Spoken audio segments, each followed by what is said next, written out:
Israel ataca a Irak. Netanyahu cabrea a uno de sus principales aliados. Ucrania está cada día más molesta con los Estados Unidos y ha dado comienzo una de las elecciones probablemente más importantes de todo el planeta. Esto es lo que vamos a ver en el repaso de hoy a la actualidad geopolítica. Y sin más, comenzamos.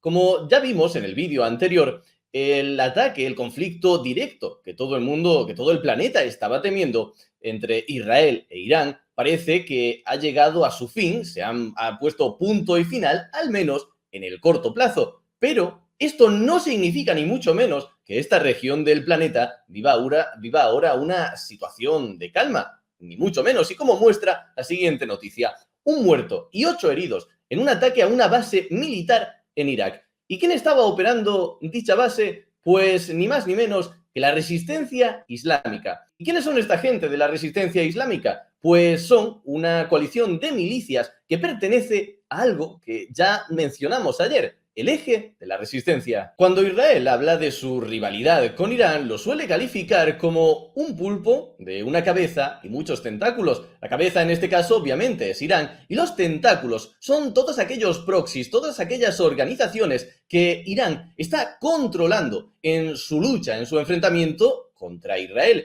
Y la resistencia islámica que opera en Irak es uno de estos tentáculos, una de estas organizaciones que forma el llamado eje de la resistencia. Y ojo, una organización para nada despreciable. Mirad esta noticia. Estados Unidos responsabiliza formalmente a la resistencia islámica por el ataque con drones en Jordania que cobró la vida de 3 militares.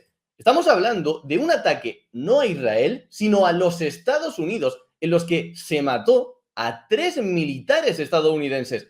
Ojo, en este caso, el ataque resultó tan efectivo, resultó tan bueno, que hasta el propio Irán se enfadó con uno de sus tentáculos. Y es que matar militares estadounidenses es un punto, una línea que a nadie le gusta cruzar. Porque cuando matas militares estadounidenses te acercas un poquito más a que Estados Unidos entre formalmente en el conflicto. Y una guerra con Estados Unidos en un choque directo pues es algo que no interesa a nadie. Así que como veis, no es una organización a despreciar, pero ¿quién ha realizado el ataque a esta base en Irak? Bueno, pues las primeras informaciones que se estaban moviendo por internet y según algunos informes estaban apuntando a los Estados Unidos. Pero, ¿qué ha dicho sobre esto Estados Unidos? Pues el siguiente comunicado. Somos conscientes de los informes que afirman que Estados Unidos llevó a cabo ataques aéreos en Irak hoy. Esos informes no son ciertos. Estados Unidos no ha llevado a cabo ataques aéreos hoy en Irak. Es decir, Estados Unidos ha salido rápidamente a decir que ellos no tenían nada que ver. Una vez descartado entonces los Estados Unidos, ¿quién es el siguiente sospechoso? Bueno, pues como la mayoría habréis adivinado, no es ni más ni menos que Israel. Pero con Israel sucede una cosa, y es que no podemos saber al 100% si realmente es Israel quien está detrás de este ataque. ¿Por qué? Porque Israel suele llevar una política con este tipo de ataques de no posicionarse, es decir, no reivindicar que ellos han estado detrás de este ataque. Israel simplemente ataca allí y cuando lo necesita, pero al contrario de otras organizaciones y de otros grupos, no sale a reivindicarlo públicamente. Así que podemos tener la sospecha, pero no podemos estar seguros al 100% de que efectivamente haya sido Israel el responsable de este ataque a esta base militar. Pero ojo, eso nosotros, no podemos tenerlo claro nosotros, pero quien sí lo tiene, al parecer, bastante claro es la resistencia islámica. ¿Y por qué digo esto? Porque ellos no van a esperar semanas como hizo Irán, sino que directamente han dicho: Israel ha atacado una de mis bases militares, así que yo, ni corto ni perezoso, voy a responder y voy a atacar a Israel. Y para situarnos un poco geográficamente, el ataque a esta base ha tenido lugar cerca de este punto azul, a unos 50 kilómetros de Bagdad, que es la capital de Irak. ¿Y dónde dice la resistencia islámica que va a lanzar su ataque ahora? Pues aquí, en esta zona roja, que es el sur de Israel, en esta zona del puerto de Eilat. Así que como vemos, la situación no es que esté precisamente en calma en esta región del planeta. Y seguimos hablando de Israel. Ojo, en esta ocasión, Netanyahu ha tenido probablemente la frase más infeliz que puedes decir delante de un alemán. La situación es la siguiente. La ministra de Exteriores alemana había viajado a Israel para reunirse con Netanyahu. En esta reunión empezaron a hablar sobre la Franja de Gaza y sobre la situación que estaba provocando la operación militar israelí en la población civil de la zona. En esto, la ministra de Exteriores le dijo, se empezó a quejar de la situación humanitaria en la zona y les dijo a los israelíes allí presentes que si querían ver los vídeos que tenía en su teléfono móvil que mostraban la situación tan precaria de estas personas. A lo que Netanyahu respondió que él sí que tenía vídeos y le mostró vídeos que supuestamente mostrarían a la población civil en la Franja de Gaza, teniendo una vida prácticamente normal, casi de vacaciones y acudiendo a la playa. Bueno, la ministra de Exteriores no le sentó bien, a la ministra de Exteriores no le sentó bien estos vídeos que dice estaban muy exagerados y no se creía nadie, y le recomendó a Israel que dejase de dar publicidad, de mostrar este tipo de vídeos, porque estaba claro que eran mentira.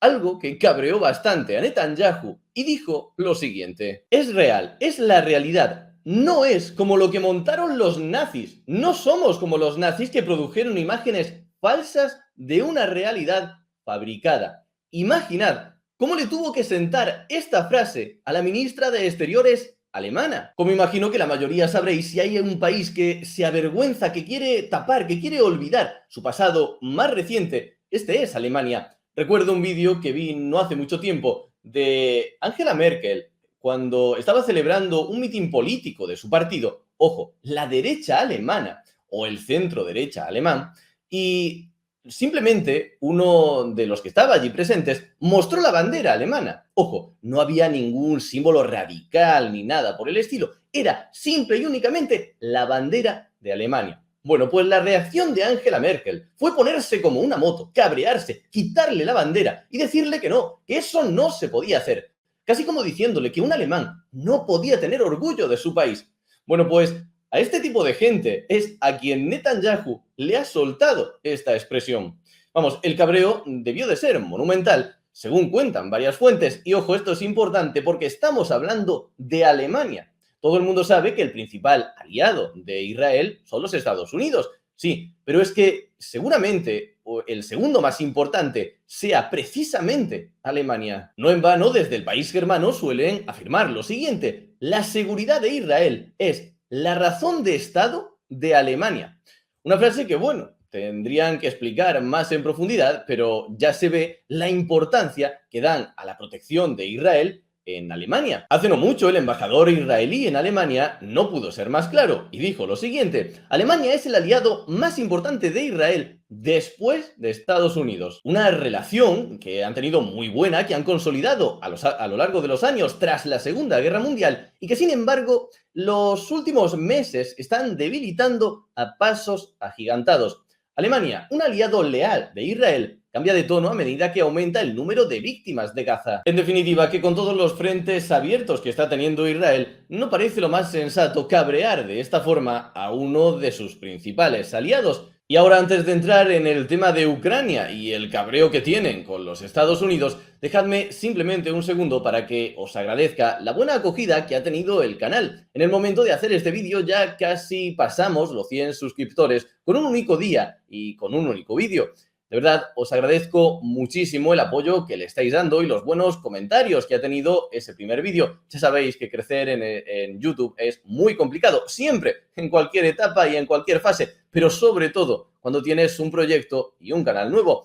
A mí personalmente la geopolítica es lo que más me apasiona. Entiendo que a la mayoría de los que estáis aquí también, o por lo menos, os interesa. Y no es para menos, porque sinceramente pienso que en política es casi más importante, y sin el casi, lo que acontece en el plano internacional que en el nacional, y sobre todo de cara al futuro, porque muchas veces estamos viendo comportamientos dentro de nuestros países que no llegamos a entender, y no los llegamos a entender porque no tenemos en cuenta lo que está pasando detrás en el plano internacional. Así que, sin más, os invito a suscribiros y a seguir el canal porque vamos a tener actualizaciones diarias con todo lo que está aconteciendo en la geopolítica. Y ya sin más, vamos con el tema de Ucrania. Y es que Ucrania se ha pillado un cabreo de 3 pares de narices. No entraré muy en profundidad en esto porque espero tener tiempo para dedicarle un vídeo específico a este tema. Pero lo que están diciendo es, ¿por qué si Israel no pertenece a la OTAN, lo han defendido de esta forma, mientras que con Ucrania se tiran meses para debatir si nos dan ayuda económica o no? ¿Por qué no nos tratan igual que a ellos? ¿Qué pasa? ¿La vida de un ucraniano vale menos que la vida de un israelí? Eso es lo que están pensando desde Ucrania. Y desde Estados Unidos, mirad lo que dice el director de la CIA.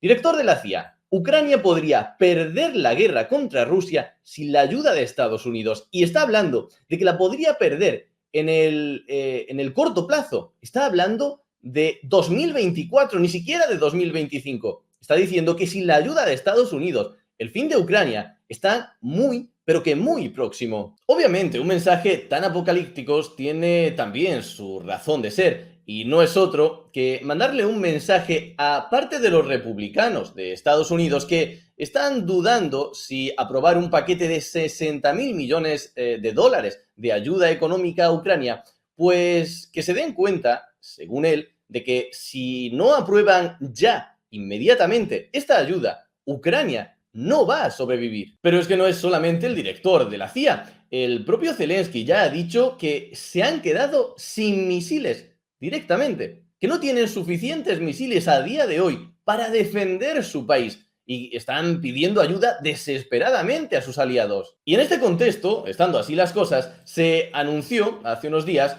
una reunión a mediados de junio para tratar una posible negociación de paz en la guerra de Ucrania. Algo que sin duda, ya os digo yo, que no va a acontecer. ¿Por qué? Porque una negociación de paz en estas situaciones, tras una guerra tan larga, se puede dar cuando ambos países, ambos contendientes, en este caso Rusia y Ucrania, se encuentran en una situación de impasse. Es decir, que ninguno de los dos piensa que puede avanzar en el corto o medio plazo. Sin embargo, no estamos en esa situación. Nos encontramos en mitad de una ofensiva o contraofensiva, como queráis llamarlo, rusa, que está teniendo avances más significativos o menos, pero está claro que están avanzando y que desde Rusia se cree que cada mes que pase les beneficia. Por lo tanto, no entiendo muy bien a qué juegan anunciando una negociación de paz cuando es evidente que no se dan las condiciones necesarias y mucho menos si no se aprueba ayuda urgente a Ucrania. Porque si sus aliados estuviesen decididos a prestar toda la ayuda necesaria para frenar a Rusia, sí podríamos estar hablando de que dentro de un tiempo se podría llegar otra vez a un impasse, a una calma calma entre comillas, donde ninguno de los dos países avanzase demasiado y sobre todo que no tuviese expectativas de hacerlo en los próximos meses. Pero no estamos en esa situación. Desde hace meses, en las últimas semanas, cada día que pasa, Ucrania está en una peor situación, con menos ayuda y menos municiones, y Rusia sigue avanzando. Por lo tanto, esta negociación de paz no tiene ningún tipo de sentido. Y vamos finalmente con una de las elecciones más importantes de todo el planeta. Y me refiero a las elecciones que han comenzado, que están teniendo lugar en estos momentos en la India. Y son importantes, ojo, no por lo descomunales que son. India es el país más poblado de todo el planeta. No recuerdo ahora la cifra exacta, pero creo que estará en torno a un 18% de la población total. También descomunales en el tiempo, pues las elecciones van a durar unas 6 semanas. Una absoluta barbaridad, sobre todo para países como España, que estamos acostumbrados que en cuestión de unas horas no solamente tengan lugar las elecciones, sino también el conteo y que sepamos los resultados. 6 semanas para saber el ganador. Pero bueno, como digo, son muy importantes, pero no por lo descomunales que son. En el vídeo anterior ya lo comenté de pasada, y es que cuando se habla de una tercera guerra mundial, se habla en el sentido de que el mundo, por desgracia, se está polarizando en dos grandes bandos. Uno de ellos formado por la mayoría de democracias y otro por el eje de las dictaduras. Un eje de dictaduras que, como ya os dije, está formado por China, Rusia e Irán y en menor medida también por sus hermanos pequeños Corea del Norte y Venezuela. Bueno, y a todo esto, ¿por qué os digo que las elecciones en India son tan importantes? Porque, como ya os dije, si la guerra estallase mañana, seguramente el bando de las democracias tendría todas las de ganar. Están más desarrollados, son más económicos, más potentes económica y militarmente que el eje de las dictaduras. Sí, pero hay un factor a tener muy en cuenta y es que el eje de las dictaduras está muy unido, mientras que el bando de las democracias está tremendamente dividido. Es decir, en una situación en la que ambos bandos están con unas fuerzas más o menos igualadas, India podría ser la pieza que decante la balanza. Es decir, si decide apoyar a las democracias, estas podrían, en una eventual guerra, un eventual conflicto, ganar. Pero si apoya al bando de las dictaduras, podrían ser ellos quien finalmente se alzasen con la victoria. ¿Y por qué puede esto suceder si en teoría India es una democracia? Bueno, pues hay factores que invitan a pensar que estaría del lado del bando de las democracias, pero también hay factores que invitan a pensar que estaría del bando de las dictaduras. Si nos planteamos la duda legítima de a quién apoyaría en esta eventual tercera guerra mundial India, pues tenemos motivos para pensar que apoyaría a las democracias. En primer lugar, porque es una democracia y en segundo lugar, porque es uno de los mayores rivales de China en su región. Sí, pero es que si queremos pensar que apoyará al bando de las dictaduras, también tenemos argumentos y bastante fuertes. Por un lado, es una democracia, sí, pero está teniendo una deriva autoritaria que no se puede dejar pasar. Es un país cada vez menos democrático y cada vez más autoritario. Eso por un lado, pero es que por otro lado también forma parte de los BRICS, es decir, el grupo fundado por Brasil, Rusia, India, China y Sudamérica. Un bloque que está llamado a ser la oposición al dominio estadounidense y sus aliados. Y ojo, un bloque que cada vez tiene más fuerza, pues ya no son solo estos fundadores, sino que recientemente ha incorporado a otros países. Y oh, sorpresa, ¿quién es uno de esos países que acaban de entrar en los BRICS? Pues ni más ni menos que Irán. Sin duda, este es un tema complejo y también lo trataremos en siguientes vídeos, pero las elecciones, como os digo, en India son muy importantes, principalmente por el papel determinante que puede llegar a tener este país en un posible conflicto a gran escala entre las dictaduras y la democracia. Y sin más, espero que os haya gustado el vídeo, que el contenido os haya parecido interesante. Muchísimas gracias por vuestro apoyo, por compartir el vídeo, por comentar, por darle me gusta. Y os invito una vez más a suscribiros porque aquí no vamos a dejar de comentar toda la actualidad geopolítica. Sin más, nos vemos en el próximo vídeo.